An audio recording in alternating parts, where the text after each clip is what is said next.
Once there was a woodcutter with two children and their stepmother. The boy's name was Hansel, and the girl's name was Gretel. They lived so poorly that sometimes there was not even anything to eat. And then one evening he lay in bed, pondering how to feed the children further.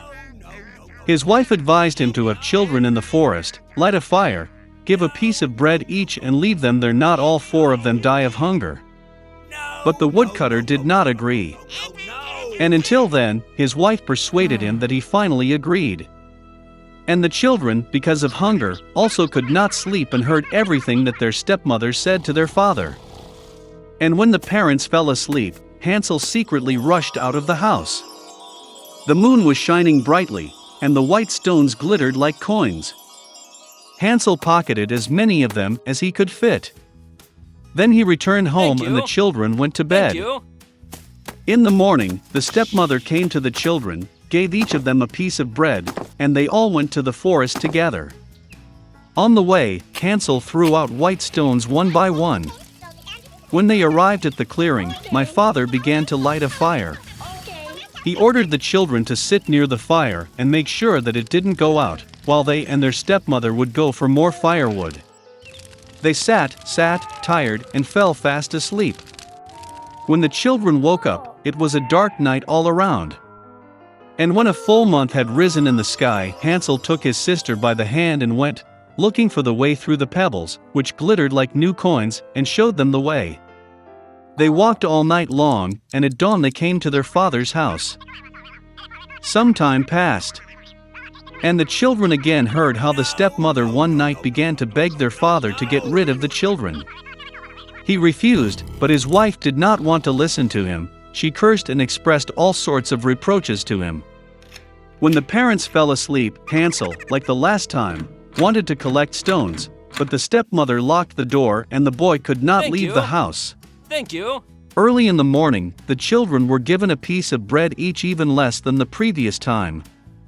On the way to the forest, Hansel shredded his piece in his pocket and threw the crumbs on the ground. The stepmother took them even further into the forest. Again a big fire was lit, and the father ordered the children to watch the fire while they and their stepmother chopped some more wood. When lunchtime came, Gretel shared her piece of bread with Hansel.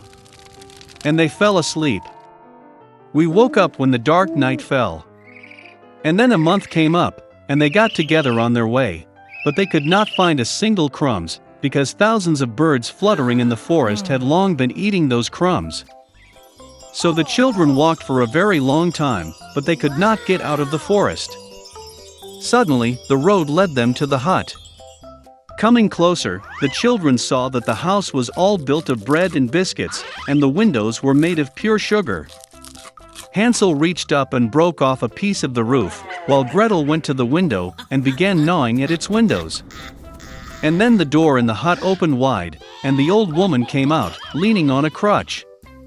Hansel and Gretel were so scared that they even dropped their tidbits from their hands. And the old woman was kind and invited them to her hut. There was already abundant food on the table: milk, cookies, apples, and nuts. After dinner, the old woman made 2 clean beds for the children, and Hansel and her sister thought they were in heaven.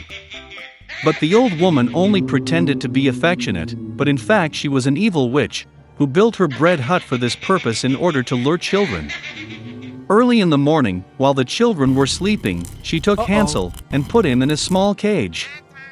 And she ordered her sister to do everything that the wicked witch demanded of her. The old woman decided to fatten the boy in order to eat him later. So Gretel began to cook the most delicious food for Hansel, and she herself got nothing but leftovers. Some time passed, and the boy did not get fat. Then the old woman did not want to wait any longer, and decided to cook and eat Hansel. She ordered Gretel to light the stove and apply water. When the stove warmed up, the old woman ordered her to climb into the stove and see if it was hot enough. So she wanted to push the girl into the fire and bake her. But Gretel knew what was on her mind. She said that she did not know how to get in there, and asked the witch to show herself. The old woman got angry and climbed into the oven. Then Gretel pushed her and slammed the shutter behind the witch. Wow, how terribly the old woman howled then. Gretel, meanwhile, rushed to Hansel and opened the cage. Having freed their brother, they went to the witch's room, in which there were boxes of pearls and precious stones in all corners, filled their pockets with them, and went home. For several days the children were looking for their way back.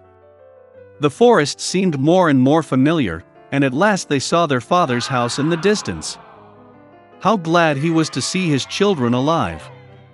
Hansel and Gretel poured on the floor all the pearls and gems they had taken from the witch. There was no need to think about food. And they began to live, and rejoice. And the father drove the evil stepmother out of the house. Once upon a time there was a wealthy merchant who had 3 daughters. The youngest of the daughters was called Beauty. The sisters did not like her because she was everyone's favorite. One day the father was going to go to the city and asked his daughters what to bring as a gift. The older sisters asked for precious dresses and adornments, and the youngest asked for a scarlet rose, the most beautiful in the world. The merchant became thoughtful, but promised that he would do everything possible to find such a flower. And hit the road. The father quickly found gifts for the eldest daughters, but for the youngest he could not find them. Each rose that the merchant met on his way was more beautiful than the previous one, wherever he was looking. And then the road led him into a dense forest. It was very dark and cold there. Suddenly lights appeared in the distance. Approaching, the merchant saw a huge ancient castle, all in gold and diamonds. Entering its gate, he entered a hall full of jewels. He saw that there was a table in the middle of the hall, and there were no dishes on it, and all the dishes were made of silver and gold. But the castle was empty, there was no one. The merchant thought that the owner would probably come any minute. He waited an hour, 2, 3, no one showed up. The merchant could not resist and sat down at the table. Having eaten from the belly, the old man hit the road. Driving along the alley, the merchant saw a rose bush of unprecedented beauty, and remembered the request of his youngest daughter. He drove up and picked the most beautiful rose. At the same moment, lightning flashed, thunder struck, there was a roar, and rose, as if out of the ground, in front of the merchant, and not a beast or a man, but some kind of monster, terrible and furry. It was too angry that the merchant picked his favorite flower instead of thanking the owner for his hospitality. The old man was very frightened, and said that he would do anything, as long as he did not kill him. For such an offense, the beast agreed to marry one of his daughters. But only the one who wants to come herself, out of love for her father. And if none comes, then death to the merchant. The old man was grieving and decided to go home to say goodbye to his daughters. He did not want to give up any of them for a fierce beast. I got on my horse and went home. Having met the children, he gave gifts to everyone and told about his adventures. The older sisters pounced on the younger, they say, it was her fault she ordered a lousy flower, for which the father now has to pay with his life. To which Beauty replied that she would gladly go to the beast instead of her father. And so, the next day, Beauty hit the road. The horse quickly found its way back to the castle. Entering the hall, she found a table with exquisite wines and food. Beauty thought that the beast wanted to eat her, so she feeds her. As soon as she had dinner, there was a roar, and a terrible and hairy monster appeared, as if from under the ground. And the beast said to Beauty that since she herself came here of her own free will, it means that she has a good heart. And so the monster will also be kind to her. And with these words, the beast disappeared. Waking up in the morning, Beauty decided to take a walk. Entering one of the rooms, she saw an inscription on the table, "Whatever the beauty wishes, I will do." The girl thought that after all the monster is kind and probably he is not going to eat it. So they lived for a long time. The beast treated Beauty very well and fulfilled all her desires. One day the girl dreamed that her father was sick. She really wanted to visit him. The Beauty tearfully asked the beast to let her go and promised that she would definitely come back. The monster replied that she was free and could return whenever she wanted.